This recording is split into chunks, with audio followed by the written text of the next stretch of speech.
Hello नमस्कार आदाब। आप देख रहे हैं मलिक न्यूज़। आज आपको प्रथम चरण का जो चुनाव मुरादाबाद में हुआ, हम मुरादाबाद की ज़मीनी हकीकत बता रहे हैं। 19 अप्रैल को जो चुनाव हो गया, 20 तारीख में भारतीय जनता पार्टी के उम्मीदवार का निधन हो गया।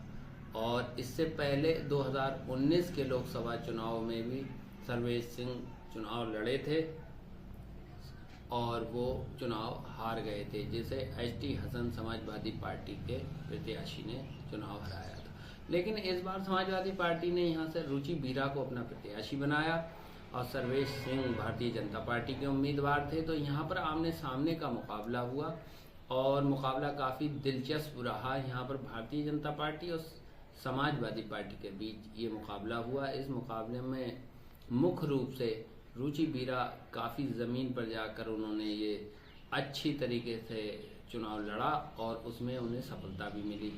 एच.टी. हसन का जो विरोध था वो भी उन्होंने आखिरी टाइम में उसे सफलता पाने में कामयाबी हासिल की। एच.टी. हसन खामोश रहे और अखिलेश जी जब वहाँ पर आए थे तो उन्होंने वादा किया था कि हम उन्हें कुछ ना कुछ आगे जब हम सरकार में आएंगे तो कहीं ना कहीं उन्हें शिफ्ट करेंगे। तो उसका भी सीधा सीधा सा फायदा रुचि बीरा को होता हुआ दिखाई दिया। क्षेत्र में मुरादाबाद ग्रामीण जो विधानसभा क्षेत्र है वहाँ पर काफ़ी मजबूती के साथ रुचि बीरा को वहाँ पर वोट मिला है। और बिजनौर की जो बढ़ैपुरा विधानसभा सीट है वहाँ पर भी बहुत अच्छी तरीके से रुचि बीरा को वोट काफ़ी तादाद में मिला। मुकाबला काफ़ी संघर्ष का रहा।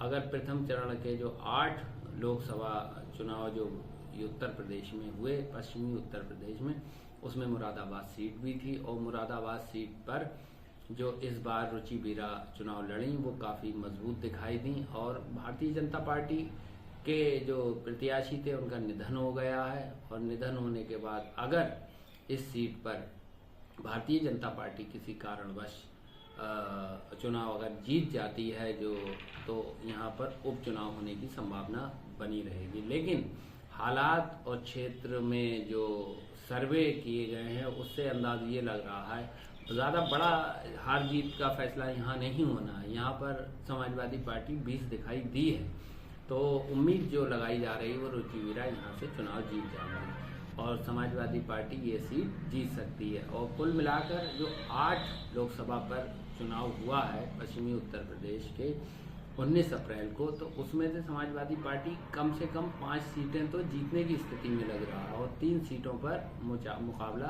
रोचक है, जिसमें से एक सीट जो है चंद्रशेखर रावण ने बहुत अच्छा चुनाव नगीना से लड़ा है। वहाँ पर आखिरी टाइम में जो नगीना लोकसभा क्षेत्र था, चंद्रशेखर रावण ने 12 बजे तक वहाँ पर बोर्ड जो था कुछ कंफ्यूज सा था कि किधर जाए किधर, लेकिन 12 बजे के बाद एक तरफा मुस्लिम समाज का बोर्ड चंद्रशेखर रावण को मिला और वो रावण वहाँ पर काफ़ी मजबूत लेकिन त्रिकोणीय मुकाबला है वहाँ पर समाजवादी पार्टी के प्रत्याशी के बीच और भारतीय जनता पार्टी के प्रत्याशी के बीच और भीम आर्मी से जो चंद्रशेखर रावण जो आज़ाद समाज पार्टी के राष्ट्रीय अध्यक्ष भी हैं, उन त्रिकोणीय मुकाबला वहाँ पर अब ये देखना है कि क्या स्थिति रहती है। लेकिन अगर सर्वे के हिसाब से और ज़मीनी हकीकत के हिसाब से जो जानकारी प्राप्त हुई उसमें अगर देखा जाए तो वहाँ पर चंद्रशेखर रावण काफ़ी मजबूत दिखाई दे रहे हैं। तो इसलिए अंदाज़ लगाया जा रहा है चंद्रशेखर रावण भी वहाँ से जीत सकते हैं। और समाजवादी पार्टी इन 8 सीटों पर से 5 सीटों पर बहुत अच्छी तरीके से चुनाव लड़ी है और वो 5 सीटें जीत सकती है। 1-2 सीटों पर जो 3 सीटें अगर 2 बची तो उन 2 सीटों पर मुकाबला आमने सामने का है। वहाँ पर अभी कुछ नहीं कहा जा सकता कि कौन सी पार्टी वहाँ पर चुनाव जीती। और इस तरीके से मुरादाबाद में समाजवादी पार्टी जीतने की स्थिति में लग रही है, वहाँ रुचि बीरा चुनाव जीत सकती हैं।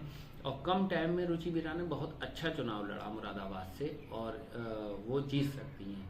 कुल मिलाकर 8 लोकसभा क्षेत्र, उसमें से 5 सीटों पर समाजवादी पार्टी जीतती हुई दिखाई दे रही है। 1 सीट पर चंद्रशेखर रावण काफ़ी मजबूत जो नगीना लोकसभा क्षेत्र है। 2 सीटों में भारतीय जनता पार्टी और समाजवादी पार्टी के बीच मुकाबला है।